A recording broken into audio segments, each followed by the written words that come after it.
Shalom and welcome to 2 Minutes of Torah. This year is entitled Parsha Chayai. The Medrash writes that Rabbi Akiva was giving shir, and hard to believe, but the people, his Talmidim, were falling asleep. So what did he do? He did what many rabbis do when people are tired during a shir. They tell a good story. So that's what he did. He changed topics and he said, why is it that Esther merited to rule over, together with Achashverosh, 127 states? So, of course, everyone woke up. It's an interesting question. And apparently it got them more interested than whatever they were learning beforehand. So he says, I'll tell you why. Because they had a great-great-great-great-grandmother. And she lived to 127 years old. So therefore, her great-great-great-grandchild merited 127 states. That's the Medrash. So some commentaries asked, and this is brought down in the Iturai Torah, on Parshas Chayai, on the pasuk for you Chayai Sarah Me'ash Navasrim Shana. They said it's a cute little medrash, but is there any understanding of the connection, what he was trying to do? And he said yes, and they go for a very, very beautiful idea that during Rabbi Akiva's times, the people were very, very tired, not just physically tired emotionally, from learning and from mitzvot and avodat Hashem. For a simple reason, it was a very depressing time. The whole world was caving in on them.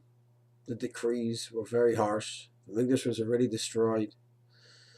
There was an attempt of Rabbi Akiva and some of his Talmidim, Bar Kokhba, to fight against the Roman government, and Bar Kokhba was killed. And any hopes were pretty much gone. They were in the survival mode.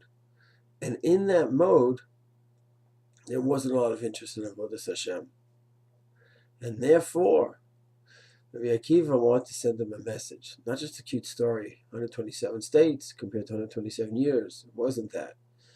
It was that the schar from Sarah, from hundreds and hundreds of years ago, almost 1,000 years earlier, that Sarah lived, Hashem didn't forget that. And it was stored up. What we call Zechut Avon.